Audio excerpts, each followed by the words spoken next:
Assalamualaikum warahmatullahi wabarakatuh. Alhamdulillahi rabbil alamin. Alladzi khalaqal mauta wal hayata liyabluwakum ayyukum ahsanu amala wa huwal azizul ghafur. Hadirin, kita pasti ingin segalanya menjadi baik. Urusan apapun yang kita hadapi di dunia akhirnya baik. Kita meninggal juga meninggal husnul khotimah, akhir yang baik. Juga di akhirat nanti kita ingin dapat tempat yang baik. Bagaimana supaya semuanya menjadi baik? Kita coba simak surat Ar-Ra'd ayat 22. Fadhol Ustaz. Ini agar kalau ada urusan kita hadapi akhirnya baik. Dalam berumah tangga juga ujungnya baik. Dalam kuliah akhirnya baik. Di dalam kehidupan pokoknya segala yang ingin akhirnya baik, kita coba mengamalkan prosedur ini ya, silakan. Ar-Ra'd ayat 22.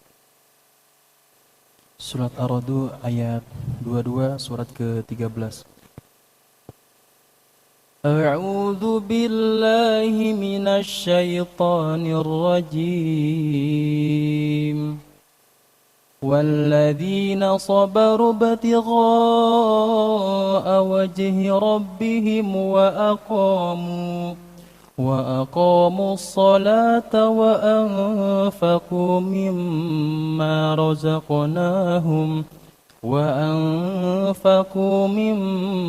رزقناهم سرا وعلانية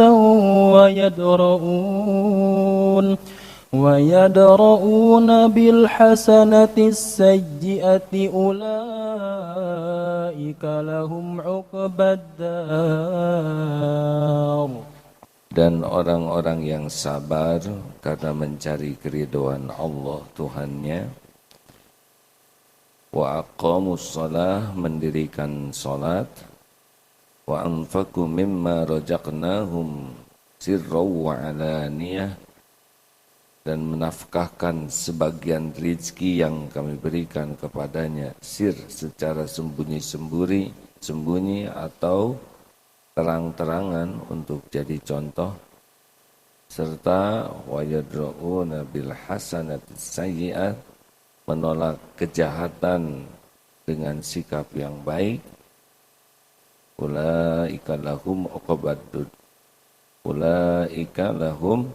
uqbaddar, mereka itulah yang mendapat tempat kesudahan yang baik. Di sini banyak para penafsir, tapi kurang lebih kita coba ambil hikmah yang bisa kita jalani supaya kesudahannya baik, baik di dunia maupun di akhirat. Jadi yang penting pertama adalah walladzina sabaru ibtigha'a wajhi rabbihim, yaitu yang sabar.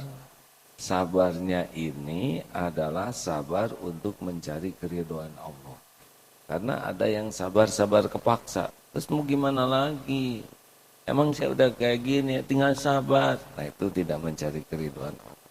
Ada juga yang sabar acting supaya dikagumi orang.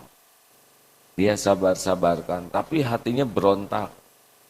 Hatinya tidak nerima, tapi demi jaim, demi dianggap orang sebagai orang sabar, maka dia tahan semuanya. Karena ingin dikagumi orang. Ini tidak termasuk sabar. Sabar itu prinsipnya adalah menahan diri, mengendalikan diri, supaya tetap ada di jalan yang Allah sukai. Itu sabar. Sabar itu ada 3 tempatnya. Sabar ketika taat, sabar ketika menjauhi maksiat, dan sabar ketika menghadapi musibah. Jadi ketika taat juga kita sabarnya itu benar-benar mencari keridhaan Allah. Karena ada yang sabar, sholat, ngaji, saum, tapi memang ingin dilihat orang, ingin dikagumi orang. Maka lebih sering postingnya itu, memamerkan kebaikannya. Kalau tidak hati-hati, sabar seperti ini tidak akan diterima oleh Allah. Walaupun mungkin sebagian orang menganggapnya sabar, tapi Allah tidak menerima, karena yang diterima itu yang mencari keridhaan Allah. Juga dalam menjauhi maksiat, kita harus sabar. Dalam taat sabar, dalam menjauhi maksiat itu harus sabar.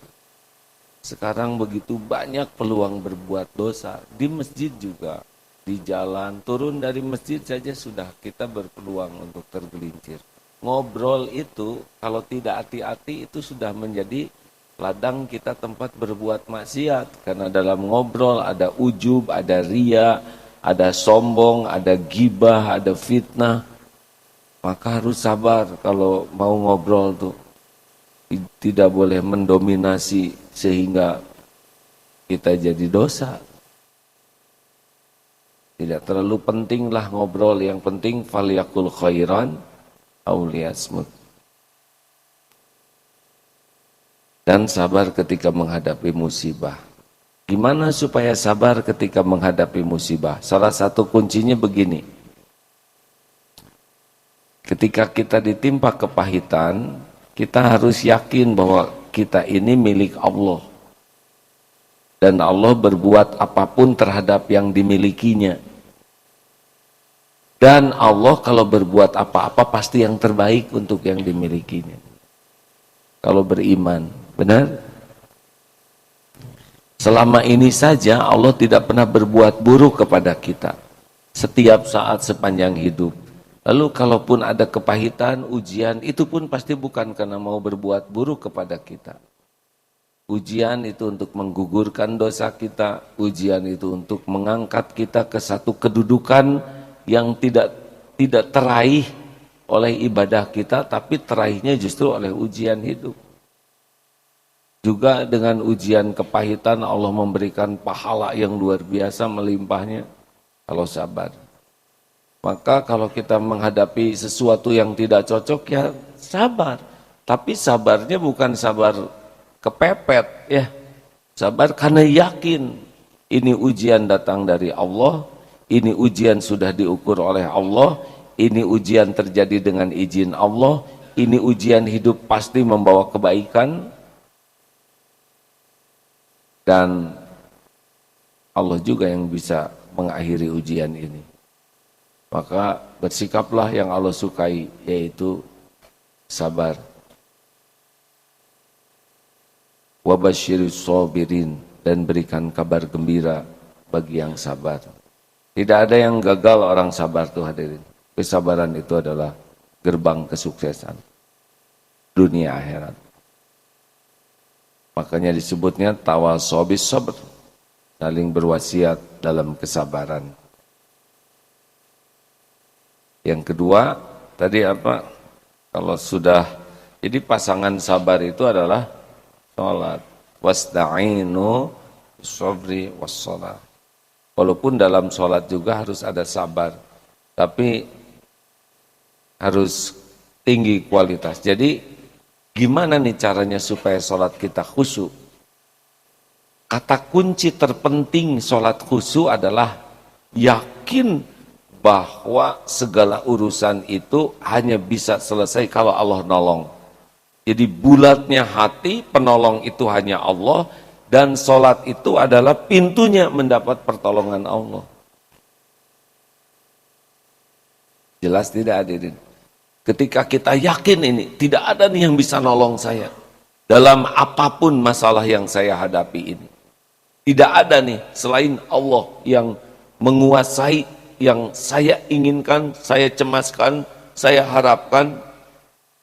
Allah penguasa, pemilik satu-satunya. Maka kita minta lewat sholat. Aduh, saya ingin hafal Quran. Allah yang menguasai otak kita. Perbaiki sholat. Minta supaya dibuat hafal. Cemburu maksudnya. Ya. Lagi cemburu kepada seseorang. Tidak ada yang bisa membulak-balik hati yang cemburu ini. selain Allah. Salat. Anak ingin jadi baik, tidak ada yang bisa menyelamatkan anak, membulak-balik hati anak selain Allah. Salat. Ingin umroh, tidak ada yang bisa mengundang kita ke tanah suci selain Allah. Salat yang baik. Ingin jodoh, tidak ada yang jodoh-jodohkan makhluknya selain Allah. Ikhwan ciptaan Allah, milik Allah, akhwat ciptaan Allah, milik Allah, dan Allah yang membulak-balik hati, Allah yang menurunkan love story. Tahu love story? Ada kan, ada love dapur, ada love pel, ya. Semuanya menipu, serius pisan. Mau minta jodoh, harus ke Allah, pemilik setiap makhluk. Aneh minta jodoh sama orang, ya. Apalagi banyak gaya supaya dicintai, tinggal dibikin enak saja oleh Allah. Mual lihat kita, kita mau sama dia, sedang dia mau muntah lihat kita, kan repot. Allah pemilik segalanya. Nah, sholat itu senjatanya. Makanya sholat TBM, tepat waktu, berjamaah di masjid. 40 rakaat lah minimal sehari, 17 fardu, 10 atau 12 rawatib, qobla subuh, qobla duhur, ba'da duhur, ba'da maghrib, ba'da isya, jangan tinggalkan itu. Tambah 11 qiyamul lail, berapa tuh? Itu aja udah 40 ya, kalau rawatibnya 12, jadi udah selesai itu. Kalau mau tambah duha, Masya Allah. Makin banyak sujud, makin dekat dengan pertolongan Allah. Karena memang gerbang minta tolong ke Allah adalah memperbanyak sujud. Maksud memperbanyak sujud ini adalah sholat, yang tentu ada tuntunannya, bukan sholat yang ngarang. Yang ketiga tadi apa? Supaya kita mendapat akhir qadar, wa aqamus sholata wa anfaqu mimma razaqnahum sirra wa alaniyah. Dan kita harus mulai serius ini, pasangannya dari sholat itu sesudah sabar, sholat harus banyak sodako.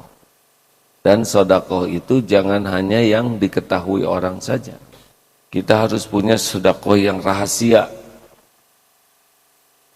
Ini serius nih hadirin, jangan sampai sedekah ketika ada yang bawa kotak infak ke depan kita, yang ngasih nggak enak ya, atau kita tutupi sedekah kita karena ingin rahasia, ya rahasia karena uangnya 500-an, jadi ada yang merahasiakan itunya, pelenterang, tekebok begitu, dia sih berharap tidak bunyi.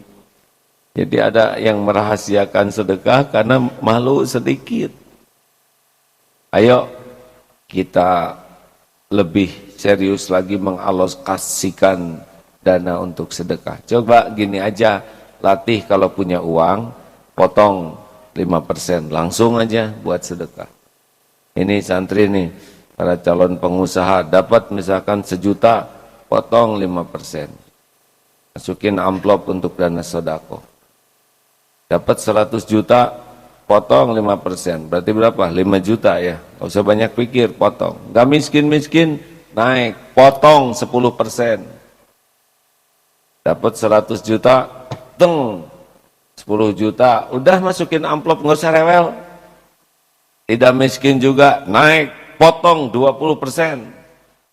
Oh kan, tegang semuanya ya. Baru rencana saja sudah tegang kita ini. Jangan ragu-ragu hadirin.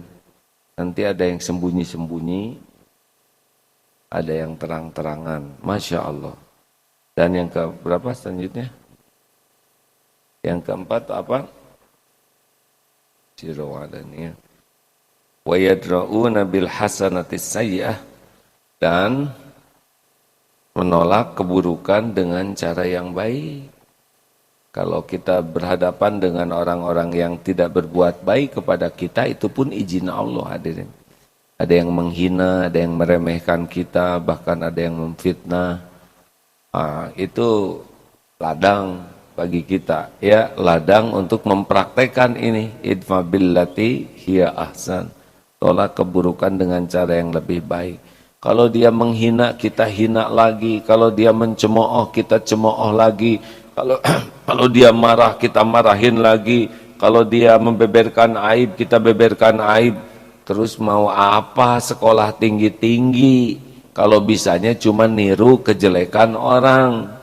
Kita tidak boleh hidup ini diatur oleh keburukan orang lain. Kalau orang lain berbuat buruk kepada kita, itu pilihan dia. Kalau dia ngomong jelek ke kita, itu pilihan dia. Dan pasti ada balasannya dari pilihannya. Kita memilih apa yang Allah sukai. Jelas hadirin? Jangan mau diatur oleh keburukan orang lain sehingga kita ikut buruk. Dia menghina, kita menghina. Dia melotot, kita melotot. Dia membeberkan aib, kita beberkan aib. Terus jadi apa bedanya? Buat apa sekolah tinggi-tinggi? Buat apa kita belajar agama? Untuk apa kita ikut pengajian? Kalau hasilnya cuma bisa niru kejelekan orang. Orang berbicara jelek ke kita, itu tidak merugikan kita sama sekali. Tuhan kita tuh Allah, bukan mulut dia. Orang ngomong jelek kepada kita, kira-kira rezeki dari Allah jadi berkurang tidak kepada kita? Jawab. Masa penguasa langit dan bumi terhalang oleh orang yang sebel ke kita? Tidak. Takdir untuk kita tetap mengalir sesuai dengan rencana Allah, tidak terhalang oleh orang-orang yang sebel ke kita. Maka kita tetap saja bersikap apa yang Allah sukai.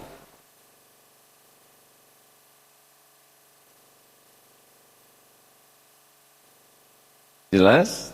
Hadirin? Teori nih gampang ya. Prakteknya mah enek weh. Tapi harus dilatih. Ini ilmu yang tidak cukup hanya didengar dan dicatat. Harus dilatih. Jadi kalau nanti ada orang yang bersikap kurang baik ke kita, itu merupakan karunia Allah untuk meningkatkan kualitas kita menyikapi keburukan dengan cara yang baik.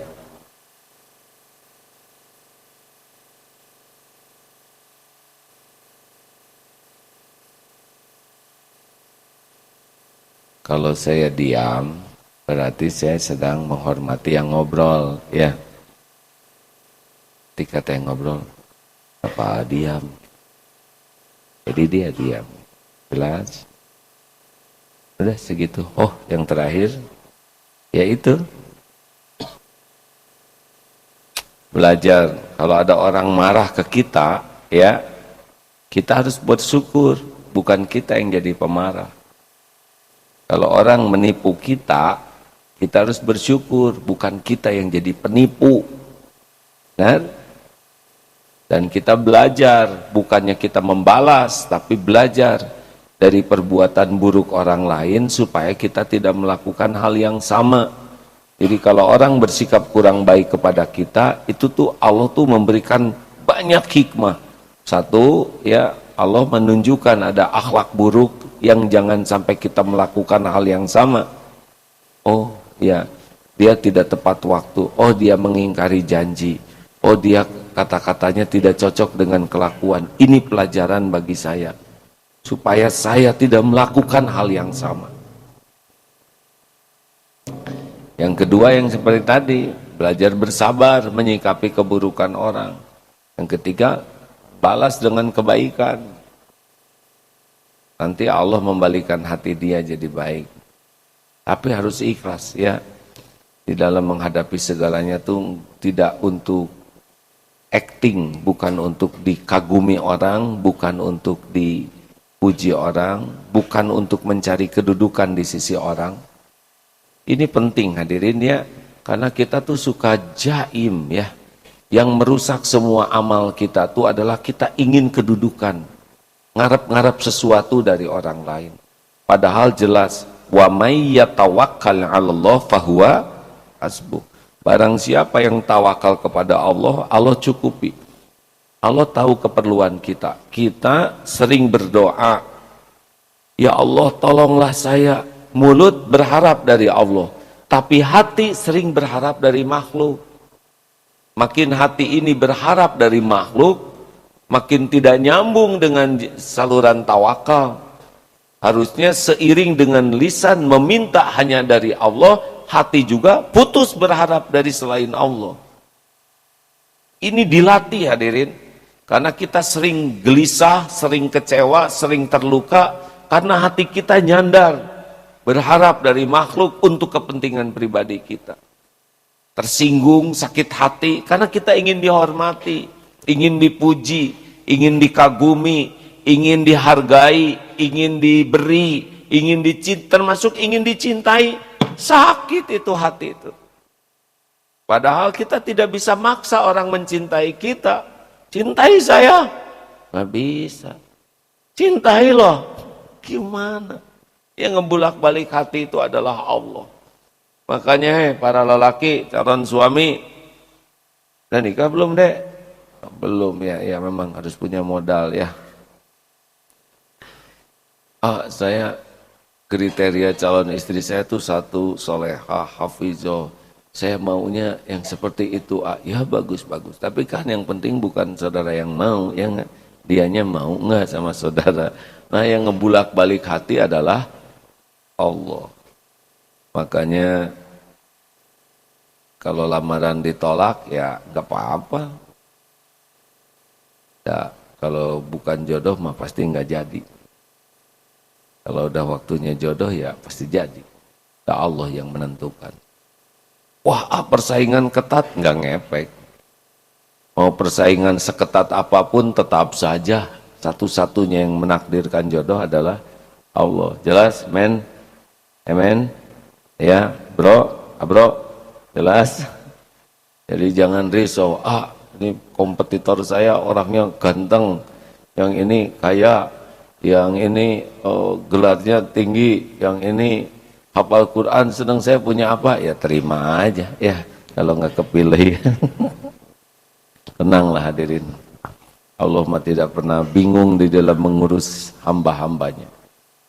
Jelas ya, maka sudah mulai sekarang kalau ada apa-apa hadapi dengan kesabaran, yang sabarnya bukan sabar jaim, tingkatkan kualitas sholat, tingkatkan kualitas sedekahnya, termasuk yang sembunyi-sembunyi, dan sikapi sikap buruk orang lain dengan sikap-sikap yang mulia, sikap-sikap yang Allah sukai.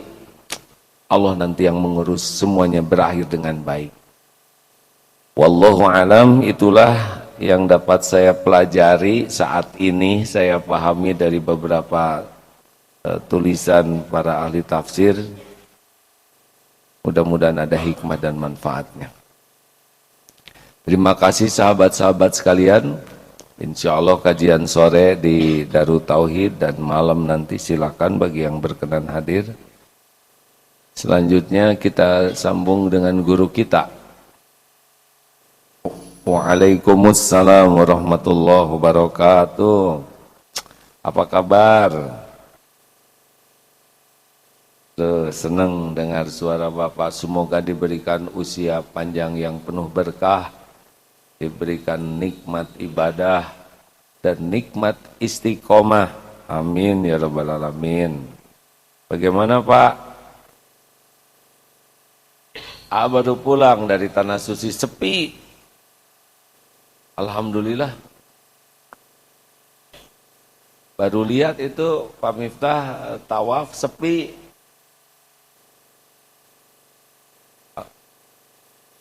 Alhamdulillah. Kapan Pak Miftah berangkat lagi? Alhamdulillah ya. Tadi itu yang disampaikan, mudah-mudahan kalau ada yang salah bisa diperbaiki. Baik para pendengar, kita simak uraian guru kita ya. Assalamualaikum warahmatullahi wabarakatuh.